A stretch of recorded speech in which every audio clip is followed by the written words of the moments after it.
ये एक revision lecture है। जितनी भी इम्पॉर्टेंट चीज़ें हैं उस इम्पॉर्टेंट चीज़ों को हम लोग कैसे समराइज़ कर पाते हैं। सबसे पहला जो टॉपिक होगा वो होगा बिहार की भू-आकृतिक संरचना। दूसरा जो टॉपिक होगा वो होगा बिहार का भू-आकृतिक इतिहास, कि कौन से चट्टान का निर्माण किस समय हुआ है, इसके बारे में देखेंगे। तो 1 घंटे के अंदर विद इन ए आवर आप आधा ज्योग्राफी, बिहार ज्योग्राफी को आप रिवाइज कर पाएंगे। और इस भागों को हम लोग वितरिकाएँ कहते हैं, डिस्ट्रीब्यूटरीज कहते हैं, वितरिकाएँ कहते हैं। सबसे ऊपर क्या हो गया? पर्वतीय भाग, फिर क्या हो गया? मैदानी भाग, और मैदानी भाग और सबसे लास्ट में क्या हो गया? आपको पठारी भाग। हेलो एवरीवन, परफेक्शन आईएएस में आप सभी का स्वागत है।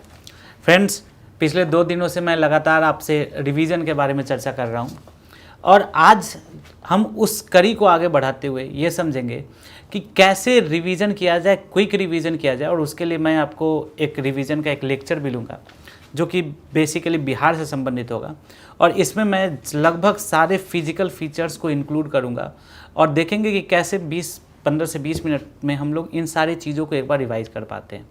और इससे आप सारे सब्जेक्ट्स में, सारे टॉपिक्स में आप इसी तरीके से चीज़ों को मर्ज करते जाएं और अपने रिवीजन को और थोड़ा सा फास्ट करें। मैं आपको फिर से बोल दूं कि ये एक रिवीजन लेक्चर है, पूरा एक डिटेल्ड लेक्चर नहीं, एक रिवीजन लेक्चर है। और इसके अंतर्गत हम लोग बस यही देखेंगे, यही करेंगे कि जितनी भी इम्पॉर्टेंट चीज़ें हैं उस इम्पॉर्टेंट चीज़ों को हम लोग कैसे समराइज़ कर पाते हैं उसके बारे में अध्ययन करेंगे। तो 4 मैं टॉपिक्स को यहाँ पर समराइज़ करने का कोशिश करूँगा और उन 4 टॉपिक्स के बारे में बताऊँ। सबसे पहला जो टॉपिक होगा वो होगा बिहार की भू-आकृतिक संरचना। भू-आकृतिक संरचना का अर्थ क्या होता है कि बिहार में कौन कौन सी संरचनाएं हैं, पठार कहाँ पे है, पहाड़ कहाँ पे है, मैदान कहाँ पे, किसका ये भाग है, कैसे इनका निर्माण हुआ, इन सभी के बारे में। तो जो सबसे पहला टॉपिक होगा वो बिहार की भू-आकृतिक संरचना। दूसरा जो टॉपिक होगा वो होगा बिहार का भू-आकृतिक इतिहास, कि कौन से चट्टान का निर्माण किस समय हुआ है, इसके बारे में देखेंगे। थर्ड जो टॉपिक होगा वो क्या होगा आपका? वो होगा कि अपवाह तंत्र कैसे इसके साथ मर्ज करेंगे। और फोर्थ जो टॉपिक होगा वो अपना होगा सॉइल, और देखेंगे कि चारों चैप्टर्स को हम लोग कैसे मर्ज करते हैं और इससे क्रक्स निकालते हैं, और फिर बाद में सिर्फ सिंपल फैक्ट ऐड कर देंगे। तो 1 घंटे के अंदर विद इन ए आवर आप आधा ज्योग्राफी, बिहार ज्योग्राफी को आप रिवाइज कर पाएंगे। समझते हैं चीज़ों को। तो सबसे पहले आज हम लोग देखने चल रहे हैं बिहार की भू-आकृतिक संरचना को। तो भू-आकृतिक संरचना का अर्थ क्या है? बिहार की भू-आकृतिक संरचना। तो भू-आकृतिक संरचना जो है इसका अर्थ क्या है, इसको समझते हैं। भू-आकृतिक संरचना, इस भू-आकृतिक संरचना को अगर हम लोग देखें तो इस भू-आकृतिक संरचना के अंतर्गत कौन कौन से भाग आते हैं? पर्वतीय भाग, दूसरा पठारी भाग, और तीसरा सबसे इंपॉर्टेंट मैदानी भाग। ये 3 भाग यहाँ पर सम्मिलित हैं। अब कॉन्सेप्ट समझेंगे कि अगर हम लोग देखें तो पर्वतीय भाग है कहाँ पे। तो ये वाला जो सेशन है, ये वाला जो सेक्शन है अपना, जो कि बिल्कुल पश्चिमी चंपारण के नदन साइड में, नॉर्थ वेस्ट साइड में है, उसे हम लोग क्या कहते हैं? पर्वतीय भाग कहते हैं। और ये जो पर्वतीय भाग है ये बेसिकली किसका विस्तार है? तो ये पर्वतीय भाग जो है वो शिवालिक का विस्तार है। तो प्रश्न ये उठता है कि शिवालिक कैसे यहाँ पर आया? तो शिवालिक का विस्तार कैसे हुआ? तो आप लोगों ने पढ़ा होगा कि यहाँ पर ट्रांस हिमालय है, निश्चित रूप से आप लोगों को याद होगा। और उसके बाद ट्रांस हिमालय के बाद क्या है कि यहाँ पर ग्रेट हिमालय है, और ग्रेट हिमालय के बाद क्या है यहाँ पर? तो मिडिल हिमालय है, मध्य हिमालय, और मध्य हिमालय के बाद यहाँ पर क्या है? शिवालिक से। ठीक है, तो इसी शिवालिक का जो विस्तार है बिहार में, जिसको हम लोग क्या कहते हैं? शिवालिक का जो विस्तार है, इस विस्तार को बिहार का पर्वतीय भाग कहते हैं। और इस पर्वतीय भाग के 3 सेक्शंस हैं। तो कौन कौन से 3 सेक्शंस हैं सो देखोगे। सबसे नॉर्थ में जो सेक्शन है, उस सेक्शन को हम लोग सोमेश्वर श्रेणी कहते हैं, जो सबसे नॉर्थ में है। उसके बाद सोमेश्वर श्रेणी के जस्ट नीचे आप देखेंगे कि एक घाटी है, जिस घाटी का नाम है हरहा घाटी। और उसके दक्षिण में अगर हम लोग देखेंगे तो पहाड़ियों का क्रम है, जिसे छोटे छोटे पहाड़ियों का क्रम है, जिसे हम लोग क्या कहते हैं? जिसे हम लोग रामनगर दून कहते हैं, रामनगर दून कहते हैं। और मैं फिर से बता दूं कि ये सभी जो है वो किसका विस्तार है? ये सभी का सभी शिवालिक का विस्तार है। अब एक कॉन्सेप्ट समझना आप लोग कि जब एक शिवालिक का विस्तार है तो आप लोगों को फिजिकल ज्योग्राफी में मैंने कभी ना कभी पढ़ाया होगा या आप लोगों ने पढ़ा होगा कि शिवालिक का जब विस्तार है तो शिवालिक के बाद क्या होता है, तो बड़े बड़े चट्टानी टुकड़े जो होते हैं वह पर्वत पदीय क्षेत्रों में जाकर जमा हो जाते हैं, बड़े बड़े चट्टानी टुकड़े। तो अब जब बड़े चट्टानी टुकड़े जमा होंगे तो उन चट्टानी टुकड़ों के पास जो जल प्रवाहित होगा, है ना, उस जल का क्या होगा, वो जल कई भागों में बढ़ जाएगा और इस भागों को हम लोग वितरिकाएँ कहते हैं, डिस्ट्रीब्यूटरीज कहते हैं, वितरिकाएँ कहते हैं। और ये जो स्थलाकृति बनेगी, इस स्थलाकृति को, ये जो स्थलाकृति बनेगी, इस स्थलाकृति को क्या कहा जाता है, भावर कहा जाता है। क्या कहा जाता है, भावर कहा जाता है। जैसे जैसे हम लोग पर्वत से दूर जाते जाएंगे, जो चट्टानी कण होंगे वो चट्टानी कण क्या होते जाएंगे, छोटे होते जाएंगे, है कि नहीं। पहले बड़े चट्टानी कण, क्योंकि बड़े चट्टानी कण हैं, उनको परिवहन करने में, उनको अब आगे बढ़ने में क्या होगा, मुश्किलों का सामना करना पड़ेगा, इसलिए वो पहले डिपॉजिट हो जाएंगे और जो छोटे छोटे चट्टानी कण हैं वो आगे बढ़ते जाएंगे। तो इसके बाद आप देखेंगे कि जो चट्टानी कण होंगे वो छोटे छोटे होंगे और इन छोटे छोटे चट्टानी कणों को हम लोग, जहाँ पर जल फिर से आ जाएगा, उसको हम लोग क्या कहते हैं, तराई कहते हैं। कौन सा रीजन कहते हैं, तराई रीजन कहते हैं। और इसके बाद जहाँ बाढ़ का पानी हर वर्ष आएगा उसे हम लोग क्या कहते हैं, उसे हम लोग, बाढ़ का पानी हर वर्ष आएगा उसे हम लोग खादर कहते हैं, यानी कि नया जलोढ़ कहते हैं, नया जलोढ़, न्यू एलुवियम। और जहाँ बाढ़ का पानी बिल्कुल नहीं आता है, कभी बहुत सालों के बाद आता है, उसे हम लोग क्या कहते हैं, बांगर कहते हैं। ठीक है, अब इस कॉन्सेप्ट से ये जो चारों चीज़ें हैं ये क्या हैं, पहले तो पर्वत था और ये जो चारों चीज़ें हैं, बांगर यानी कि पुराना जलोढ़, ये चारों चीज़ें क्या हैं, पुराना जलोढ़, ये चारों चीज़ें क्या हैं, ये चारों चीज़ें मैदानी भाग हैं। तो आपने देखा सबसे पहले कि यहाँ पर्वतीय भाग है और पर्वत के बाद क्या है, मैदानी भाग है। कॉन्सेप्ट समझेंगे सभी लोग। तो पर्वतीय भाग आपने देख लिया था और पर्वतीय भाग के बाद आप देखेंगे कि ये जो पूरा सेक्शन है, ये जो पूरा भाग है, बिल्कुल टिप तक का जो भाग है, ये भाग जो है मैदानी भाग है ना। तो मैदानी भाग में सबसे पहला जो भाग है, यहाँ पर आप लोग जो देख रहे हैं, ये मैदानी भाग जो है ये है भाबर। कौन सा भाग है, भाबर।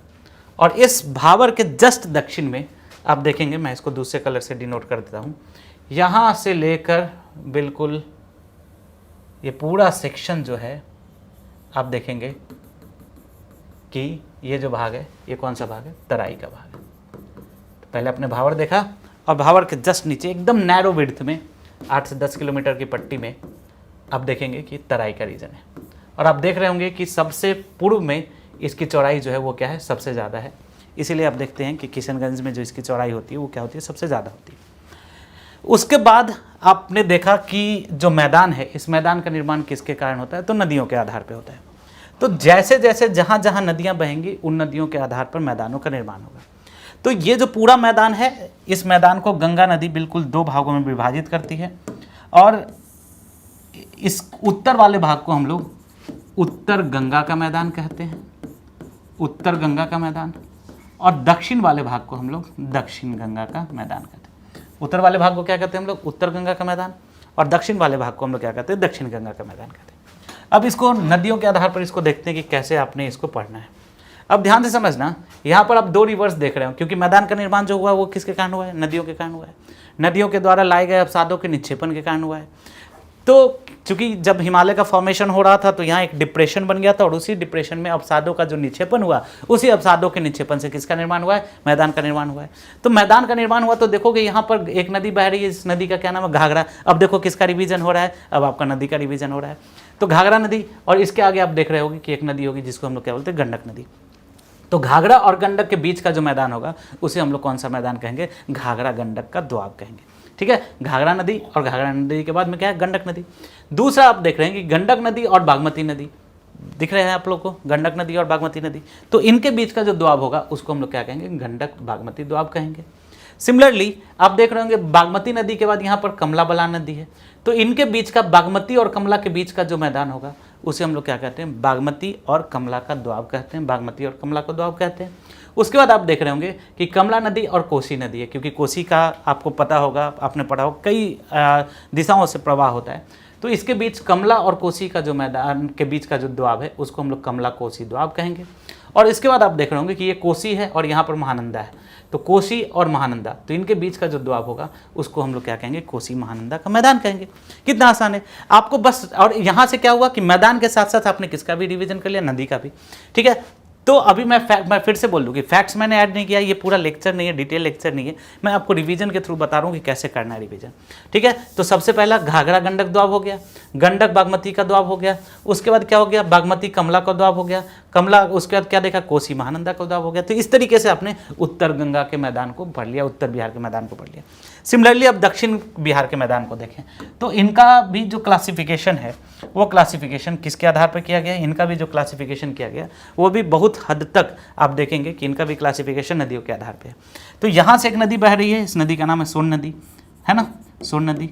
और सोन नदी के वेस्ट में यहाँ पर देखेंगे नीचे पर्वत है, और इस सोन नदी के वेस्ट में जो भाग है इसको हम लोग बोलते हैं शाहाबाद का मैदान। कौन सा मैदान कहते हैं बोलो, शाहाबाद का मैदान। यहाँ कर्मनाशा नदी है और यहाँ सोन नदी है, इन दोनों के बीच का जो मैदान है इस मैदान को हम लोग क्या बोलते हैं, शाहाबाद का मैदान बोलते हैं। आप देख सकते हैं यहाँ पर बक्सर का क्षेत्र होगा, है ना, कैमूर का क्षेत्र होगा, भोजपुर का क्षेत्र होगा, तो इसको हम लोग कौन सा मैदान कहते हैं, शाहाबाद का मैदान कहते हैं। उसके बाद आप देखेंगे कि यहाँ एक बड़े त्रिभुजाकार शिलाकृति के रूप में, त्रिभुजाकार स्ट्रक्चर के रूप में आप देखेंगे कि ये दक्षिण बिहार का मैदान है, जिसको हम लोग क्या कहते हैं, मगध का मैदान भी कहते हैं। और इसके अंतर्गत आप देख रहे होंगे कि बहुत सारे डिस्ट्रिक्ट्स हैं, जैसे कि गया हो गया, है ना, आपको औरंगाबाद हो गया, तो बहुत सारे डिस्ट्रिक्ट्स, पटना हो गया, तो इसको हम लोग मगध का मैदान कहते हैं। उसके बाद आप देखेंगे कि यहाँ पर एक सॉशर शेप स्ट्रक्चर में, एक तस्तरी नुमा शिलाकृति में आपको पानी हमेशा जमा हुआ क्षेत्र मिलेगा। निश्चित रूप से आपने मोकामा टाल का नाम सुना होगा।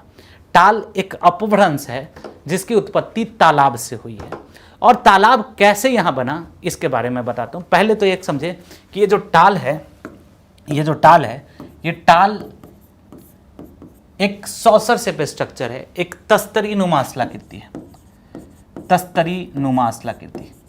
प्रश्न ये उठता है कि तस्तरी नुमा का मतलब क्या है। मतलब क्या है कि दोनों तरफ जो भाग हैं वो उठे हुए हैं और बीच का जो भाग है वो डिप्रेस्ड है।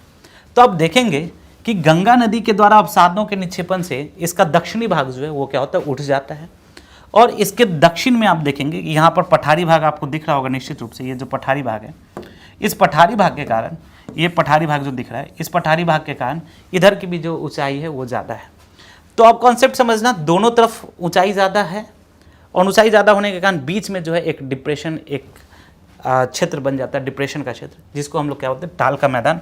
और आपने मोकामा बड़हिया टाल का नाम सुना होगा, ये विश्व का सबसे बड़ा टाल क्षेत्र है, मोकामा बड़हिया टाल। ठीक है, और इसको अगर हम लोग देखें तो आप देख सकते हैं कि बक्सर से लेकर ये बांका तक जो है वो फैला हुआ है, काफ़ी लंबे डिस्टेंस में वो फैला हुआ है। इसके बाद आप देखेंगे कि यहाँ पर एक क्यूल नदी बहती है, और जहाँ पर क्यूल नदी बहेगी वहाँ पर जो होगा, क्यूल नदी बहेगी वहाँ पर जो मैदान होगा वो क्यूल का मैदान होगा, और क्यूल का मैदान। और जहाँ पर आपको बांका और भागलपुर के क्षेत्र में जो आप देखेंगे कि यहाँ पर चंदन नदी बहती है, जिसको हम लोग चंदन का मैदान कहते हैं। कहने का तात्पर्य है कि नदियों के आधार पे और कुछ शिलाकृतिक विशेषताओं के आधार पर हमने उत्तर और दक्षिण के पूरे मैदान को क्या कर दिया, डिवाइड कर दिया। अब आप क्या करो कि अपने नोट्स में इस तरीके से क्लासिफिकेशन करते जाओ। ठीक है, मैं क्यों क्लासिफिकेशन की बात कर रहा हूँ सोच समझो। जैसे आपने क्या लिखना है कि बिहार की भू आकृति, कॉन्सेप्ट समझना, बिहार की भू आकृति। और भू आकृति लिखकर आपने क्या किया कि भू आकृति में क्या क्या मुख्य रूप से पाया गया। तो पहला तो क्या हो गया, पर्वतीय भाग। और ये जो पर्वतीय भाग है ये आपने देखा कि ये किसका विस्तार है, शिवालिक का विस्तार है। किसका विस्तार है, शिवालिक का। दूसरा, पर्वतीय भाग के बाद दूसरा जो आपने देखा वो आपने देखा मैदानी भाग। और मैदानी भाग जो है आपने देखा कि इसका जो निर्माण है वो किसके आधार पर हो रहा है, मैदानी भाग। और इसका निर्माण जो हो रहा है वो किसके आधार पर हो रहा है, नदियों के आधार पर। और इसके भी दो भाग हो गए, उत्तर बिहार का मैदान, उत्तर बिहार का मैदान, और दूसरा जो है वो क्या है, दक्षिणी बिहार का मैदान। उत्तर बिहार का मैदान और दूसरा क्या है, दक्षिणी बिहार का मैदान, है ना, समझ रहे हैं। और तीसरा जो भू आकृति है उसको हम लोग क्या बोलते हैं, पठार बोलते हैं। अब पठार के बारे में समझते हैं कि पठार क्या क्या है, इसको थोड़ा समझने का प्रयास करते हैं। तो पठार अगर आप देखेंगे तो पठार जो है यहाँ पर दो प्रकार के पठार हैं।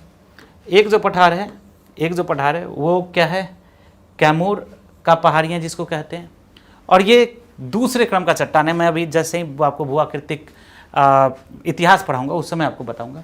ये कैमूर का पठार है, और दूसरा जो है कैमूर के पठार के बाद ये जो है ये छोटा नागपुर का विस्तार है, जिसको बिहार के विभिन्न रीजन में अलग अलग नामों से जाना गया है। तो अगर हम लोग फिर से अपने चार्ट को प्रिपेयर करें तो पठार के अंदर भी बिहार में 2 प्रकार के पठार हो गए। एक जो पठार है इसे हम लोग कहते हैं कैमूर का पठार, और दूसरा जो पठार है कैमूर का पठार, और दूसरा जो पठार है इस पठार को हम लोग क्या कहते हैं, छोटा नागपुर का पठार। और अब फिर से हम लोग इनको क्या कर सकते हैं, अगेन इसको क्लासीफाई कर सकते हैं हम लोग। जैसे कि जो शिवालिक का भाग था, इस शिवालिक के भाग के 3 पार्ट हो गए। सबसे नॉर्थ में जो था उसका क्या नाम था, सबसे जो नॉर्थ में था उसको हम लोग क्या कहते हैं, सोमेश्वर श्रेणी, ठीक है ना। उसके बाद हमने देखा कि उसके बाद जो था उसको हमने क्या कहा, हरहा घाटी। याद करते चलना, देखो कैसे रिवाइज करेंगे। और सबसे लास्ट, और ये लास्ट में ये वाला चार्ट आपको बनाना जरूरी है, आपके नोट्स में होगा ही। और सबसे लास्ट में जो था उसको हमने देखा था, उसका नाम था रामनगर दून। उत्तर बिहार का जो मैदान था इसके भी कई भाग थे, उत्तर बिहार के मैदान के कई भाग थे। मैं इसको नेक्स्ट स्लाइड में कर लेता हूँ कि मैदानी भाग जो था, क्योंकि इसमें कई सारे हैं पॉइंट्स, तो इसके उत्तर बिहार का मैदान का कई भाग था, और वो कौन कौन से थे सो देखते हैं। सबसे पहला क्या देखा था हमने, घाघरा गंडक दोआब, ठीक है। फिर हमने क्या देखा, गंडक बागमती दोआब। फिर हमने क्या देखा, गंडक बागमती दोआब। फिर हमने क्या देखा, बागमती कमला दोआब। फिर हमने क्या देखा, कमला कोसी दोआब। और सबसे लास्ट में हमने क्या देखा, कोसी महानंदा दोआब, ठीक है। अब देखो दूसरा जो मैदान हमने देखा वो उत्तर बिहार के बाद हमने क्या देखा था, दक्षिण बिहार का मैदान। तो दक्षिण बिहार के मैदान में क्या देखा था, सबसे पहला क्या देखा था हमने, बोलो याद करो, शाहाबाद का मैदान। याद है आप लोग को, मैंने अभी थोड़ा देर पहले बताया था शाहाबाद का मैदान। फिर क्या बताया था, तो मगध का मैदान, है ना। फिर क्या बताया था, टाल का मैदान, याद होगा शायद आप लोग को, अभी मैंने मैप भी दिखाया था, टाल का मैदान। फिर मैंने बताया था क्यूल का मैदान, और फिर सबसे लास्ट में मैंने बताया था चंदन का मैदान, ठीक है। तो इतने सारे आप देखेंगे कि इतनी सारी फिजियोग्राफी आपको बिहार के अंदर मिल जाएगी।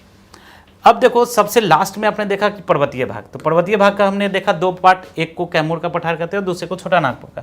तो इसका भी क्लासिफिकेशन हम लोग कर लेते हैं। तो कैमूर का तो अकेला है, लेकिन जो आप छोटा नागपुर का पठार देखेंगे इसको भी स्थान विशेष के आधार पर कई भागों में बांटा गया है। जैसे सबसे पहला गया का पठार, दूसरा आप देखेंगे तो राजगीर काफ़ी फेमस है, राजगीर का पठार। और तीसरा आप देखेंगे तो नवादा, क्यूल, बांका का पठार, ठीक है। तो इस तरीके से आप पूरे बिहार को क्या कर सकते हैं, पूरे बिहार के फिजियोग्राफी को डिकोड कर सकते हैं। पठार या एक बार फिर से रिवाइज करते हैं। सबसे ऊपर क्या हो गया, पर्वतीय भाग। फिर क्या हो गया, मैदानी भाग, और मैदानी भाग, और सबसे लास्ट में क्या हो गया आपको, पठारी भाग, ठीक है। तो इस तरीके से हमने चीज़ों को क्या कर लिया, एक बार माइंड में बैठा लिया। अब रिवाइज करना होगा, कितना आसान हो जाएगा, आप चीज़ों को देखेंगे और आपके माइंड में एक मैप बन गया। अब देखो इससे दूसरे टॉपिक्स को हम लोग कैसे ऐड करेंगे। अगर आपको याद होगा या आपने ज्योग्राफी में कहीं पढ़ा होगा, तो जो सबसे रॉक सिस्टम है, अब इसको हम लोग जोड़ते हैं किसके साथ, रॉक सिस्टम के साथ, चट्टान के जो सिस्टम है उसके साथ। आपको याद होगा कि जो सबसे पुराना रॉक होता है, इस पुराने रॉक को हम लोग बोलते हैं प्री कैम्ब्रियन चट्टान। चीज़ों को जोड़ना मैं सिखा रहा हूँ, मैं पढ़ा नहीं रहा हूँ पूरा डिटेल में, मैं आपको बस सिर्फ क्या बता रहा हूँ कि कैसे चीज़ों को जोड़ना है। और प्री कैम्ब्रियन चट्टान जो है ये 4 प्रकार के थे, आपको याद होगा। सबसे पहला जो था उसको हम लोग बोलते हैं आर्कियन। क्लासेस में मैंने इसको डिटेल में काफ़ी पढ़ाया है। उसके बाद जो था उसको क्या कहते हैं, धारबार। थर्ड जो है उसको क्या बोलते हैं, कुडप्पा। और फोर्थ जो है वो क्या होता है, विंध्यन। अगर हम लोग देखें तो बिहार में प्री कैम्ब्रियन का जो रॉक है वो कैसे, कहाँ पे मिलेगा, प्री कैम्ब्रियन टाइम का जो रॉक है वो कहाँ पे मिलेगा। कॉन्सेप्ट समझना, सबसे पहले किसका फॉर्मेशन हुआ, प्री कैम्ब्रियन इरा मतलब सबसे पहले इसका फॉर्मेशन हुआ है। और सबसे पहले फॉर्मेशन कहाँ पे हुआ था, तो याद करो सिंहभूम का जो पठार था, मैंने आपको पढ़ाया होगा क्रैटॉन्स के बारे में, सबसे पहले जो फॉर्मेशन हुआ था वो किसका हुआ था, सिंहभूम के पठार का। और उसी सिंहभूम का पठार का ही विस्तार जो है वो छोटा नागपुर का पठार है, और उसी का जो विस्तार है वो बिहार में ये वाला जो छोटा नागपुर का जो पर्वत पादीय क्षेत्र है, या पर्वत पादीय नहीं, उसको कगारी क्षेत्र कहेंगे, ये बिहार में कगारी क्षेत्र है। अब समझो, चूंकि वो सिंहभूम प्री कैम्ब्रियन इरा में बना था, इसीलिए ये भी कब बना होगा, प्री कैम्ब्रियन इरा में बना होगा, क्योंकि सिंहभूम का ही पार्ट है। तो सिंहभूम सबसे पहले बना था, पूरे वर्ल्ड में सबसे पहले बना था, इसलिए ये भी सबसे पहले बना, इसलिए इस रॉक सिस्टम को हम लोग क्या कहेंगे, आर्कियन रॉक सिस्टम कहेंगे। सबसे पुराना, जब सब पृथ्वी पर सबसे पहली बार ज्वालामुखी का उद्भेदन हुआ और एक क्रैटॉन का फॉर्मेशन हुआ, उस क्रैटॉन को हम लोग क्या बोलते हैं, आर्कियन रॉक सिस्टम बोलते हैं। तो ये सबसे पुराना हो गया आर्कियन। अब इस आर्कियन के बाद आपने पढ़ा होगा कि आर्कियन के अंदर क्या हुआ, अपर्दन हुआ। आर्कियन के अंदर अपर्दन हुआ धारबार, इसलिए बिहार में आपको आर्कियन रॉक सिस्टम मिलेगा और धारबार रॉक सिस्टम भी आपको मिलेगा। उसके बाद फिर जब उसमें अपर्दन हुआ तो कुडप्पा, और फिर सबसे लास्ट में क्या बना, सबसे लास्ट में क्या बना, तो आपको याद होगा विंध्यन। इसीलिए आप देखेंगे कि सबसे लास्ट में ये जो है ये आपको कौन से क्रम की चट्टाने हैं, विंध्यन क्रम की चट्टाने हैं, और ये वाला जो है वो कौन से क्रम की चट्टाने हैं, आर्कियन क्रम की चट्टान। फिर कॉन्सेप्ट को मिलाते हैं, फिर क्या हुआ था, ये जो क्रैटॉन्स थे, ये क्रैटॉन्स नॉर्थ की तरफ चलते हैं, और टर्शियरी इरा में क्या होता है कि हिमालय का फॉर्मेशन होता है। तो चूंकि शिवालिक जो है वो किसका भाग है, हिमालय का भाग है, तो हिमालय का भाग होने के कारण इसका फॉर्मेशन कब होगा, टर्शियरी इरा में। फॉर्मेशन कैसे हुआ है सो समझते हैं। सबसे पहले क्रैटॉन्स का फॉर्मेशन, और क्रैटॉन्स की सूचरिंग हुई है, क्रैटॉन्स आपस में जुड़े हैं। क्रैटॉन्स कुछ नहीं है, ज्वालामुखी का एक चट्टान है, ज्वालामुखी की संरचना, आधारभूत संरचना, जिसको ज्वालामुखी चबूतरा कह सकते हैं। और फिर जब क्रैटॉन्स आपस में मिलते हैं, नॉर्थ की तरफ चलते हैं, तो फिर यूरेशियन प्लेट से टकराव होने के बाद हिमालय का फॉर्मेशन होता है, और फिर हिमालय का फॉर्मेशन होने के बाद जो एक डिप्रेशन क्रिएट होता है, उस डिप्रेशन में लगातार अवसादों के निक्षेपण से मैदान का निर्माण होता है। तो आप देखेंगे कि तृतीयक काल में किसका फॉर्मेशन हुआ है, तृतीयक काल में हिमालय का फॉर्मेशन हुआ है, इसलिए यहां पर जो शिवालिक है वो इसका फॉर्मेशन जो होगा वो कौन सा होगा, तृतीयक काल में होगा, इसलिए इसको टर्शियरी रॉक सिस्टम बोलते हैं या तृतीयक संरचना बोलते हैं। और फिर आपको पता होगा कि इसके बाद अब शिवालिक के अंदर अपर्दन हो गए, इसलिए ये नया हो गया, सबसे पुराना ये, उसके बाद ये, और फिर उससे नया ये, और फिर इसमें जब अपर्दन होगा, जब इसमें टूट फूट होगी, तब फिर किसका फॉर्मेशन होगा, मैदान का। इसलिए मैदान जो है सबसे नया है। ये कौन सी संरचना है, चतुर्थ कल्प की संरचना है। तो कितना आसान है, 2 चैप्टर खत्म हो गया आपको देखते देखते। अब इसको हम लोग किसके साथ कनेक्ट करते हैं, सॉइल के साथ कनेक्ट करते हैं। सो समझते हैं, आपने देखा कि इसी चैप्टर को हम लोग फिर से सॉइल के साथ कनेक्ट करते हैं, लेकिन तब तक पहले एक बार रिवाइज कर लेते हैं। सबसे पहले आपने देखा कि जो छोटा नागपुर का पठार है वो कौन सा, आर्कियन। उसके बाद आपने देखा कि जो कैमूर का पठार है वो कौन सा, तो वो हो गया आपको विंध्यन क्रम का। फिर आपने देखा शिवालिक, तो वो कौन सा हो गया, तृतीयक कल्प का। और फिर आपने देखा मैदानी भाग, तो वो कौन सा हो गया, चतुर्थ कल्प। अब इसी कॉन्सेप्ट को थोड़ा सा हम लोग मैदान की तरफ लेकर जाते हैं, मृदा की तरफ लेकर जाते हैं। तो मृदा में समझो कि ये जो आपको मैंने अभी थोड़ा देर पहले बताया था कि भावर, याद होगा शायद आप लोगों को, है ना, भावर, ये क्या होता है, पर्वत पदीय मृदा होता है, जो कि पर्वत के जस्ट दक्षिण में होता है। उसके बाद क्या, तराई, भावर, तराई, बांगर और खादर, याद होगा आप लोग को, मैंने अभी थोड़ा देर पहले बताया था। अब देखो पर्वत है, कॉन्सेप्ट समझना, पर्वत है और पर्वत के जस्ट दक्षिण में क्या होगा, जस्ट दक्षिण में क्या होगा, बड़े बड़े चट्टानी टुकड़े होंगे, भावर। तो इसलिए देखना पश्चिमी चंपारण में कौन सा सॉइल मिलेगा, भावर मिलेगा। इसी को पेडमंट सॉइल भी बोलते हैं इंग्लिश में, स्वैम्प सॉइल। तो भावर मिलेगा। उसके बाद देखना ये जो है पूरा का पूरा रीजन, ये रीजन कौन सा मृदा हो गया, तराई हो गया।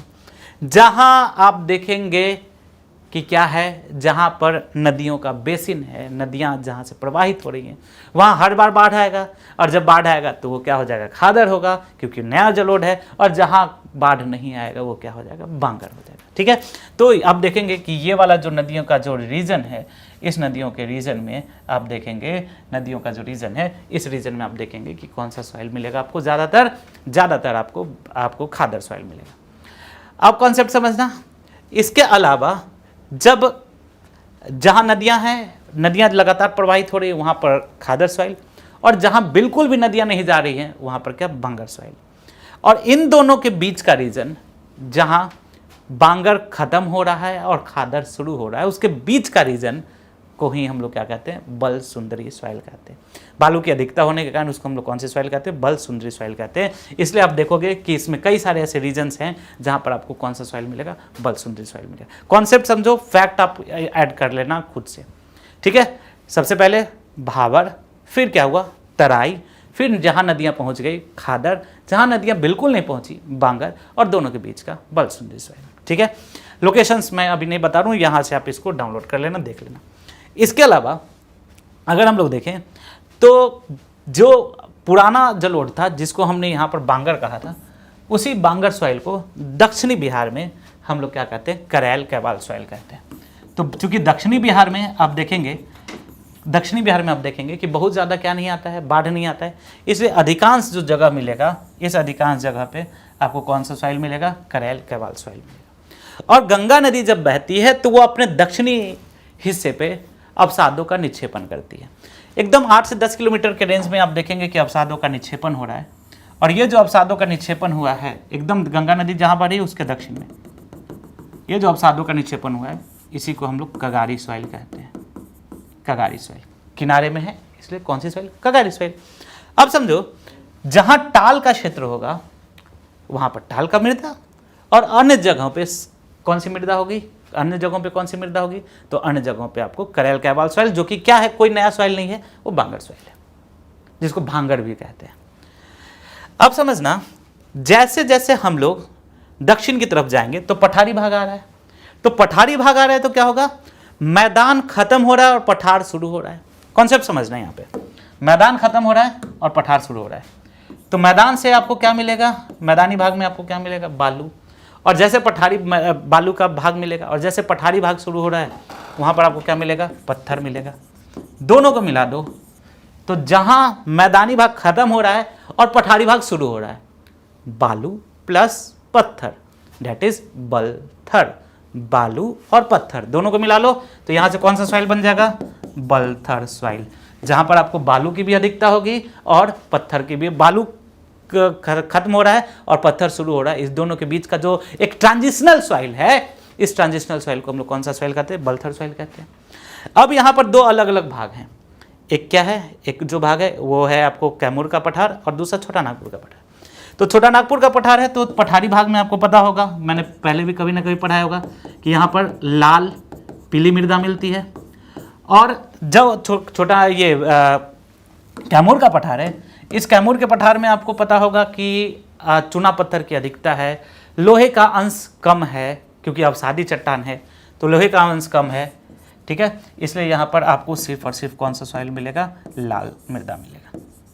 तो ये आपका पूरा हो गया, खत्म हो गया। तो देखो कितना आसानी से हमने चैप्टर्स को क्या कर लिया, मर्ज कर लिया, और हाफ एन आवर में हमने आधा ज्योग्राफी बिहार का कंप्लीट कर लिया। और 10 से 15 मिनट में आप इसके फैक्ट्स पढ़ सकते हो। अगर आपने कॉन्सेप्ट क्लियर कर लिया है, चीज़ों को एक तरीके से अमलगमेट कर लिया है, चीज़ों को जोड़ना सीख गए हो, तो आप बहुत आसानी से चीज़ों को क्या कर पाओगे, मर्ज कर पाओगे और चीज़ों को सीख पाओगे। तो आई होप आपको आज के सेशन से कुछ प्रॉफिट मिला होगा, कुछ आपने सीखा होगा कि कैसे रिवीजन करना है। अगेन मैं आप लोगों को बता दूं, ये एक डिस्क्लेमर समझ लो कि ये लेक्चर नहीं था मेरा, ये मैं बस आपको ये सिखा रहा था कि आपको कैसे चीज़ों को कनेक्ट करना है। ठीक है, सब्जेक्ट्स को, टॉपिक्स को कैसे कनेक्ट करना है और कैसे कम से कम समय में रिवाइज करना है, क्योंकि आप देख रहे होंगे ये जो पूरा समय है, ये पूरा समय सिर्फ और सिर्फ रिवीजन करने का समय। मैं डेली बोल रहा हूँ और मैं डेली बोलता रहूँगा कि ये पूरा समय रिवीजन करने का समय है और चीज़ों को कनेक्ट करके रिवीजन करने का समय है। अगर आपने इससे पहले ये जो मैंने पढ़ा है, इससे पहले अगर आपने क्या किया होगा कि अगर आपने मैप देख लिया होगा लोकेशंस का, कि डिस्ट्रिक्ट्स का मैप देख लिया होगा, तो आपको सिमिलर, जैसे ही आपने यहाँ देखा अच्छा ये पश्चिमी चंपारण है, जैसे ही आपने देखा पश्चिमी चंपारण, आपको समझ में आ गया होगा। तो चीज़ों को बस कनेक्ट करते जाना है। इसी में बोलोगे तो मैं वेजिटेशन भी आपको बता दूंगा कि कैसे वेजिटेशन है, ये वनस्पति कैसे इससे जुड़ा हुआ है। 2 मिनट और सुन लो, मैं वनस्पति के बारे में बता देता हूँ। कहाँ पर वनस्पति मिलेगा, फॉरेस्ट कहाँ मिलेगा, सो बताओ मुझे, फॉरेस्ट कहाँ पे मिलेगा? जहाँ पर वर्षा की मात्रा ज़्यादा होगी। और वर्षा की मात्रा जो है वो आपको पता होगा कि बिहार में जो वर्षा होती है वो कहाँ से होती है? दक्षिण पश्चिम मानसून से होती है, ठीक है। तो इस साइड जो बंगाल की खाड़ी शाखा है उससे होती है। तो यहाँ पर पूर्व की तरफ जो वर्षा की मात्रा होती है ज़्यादा होती है, और पश्चिम की तरफ वर्षा की मात्रा क्या होती है? कम होती है।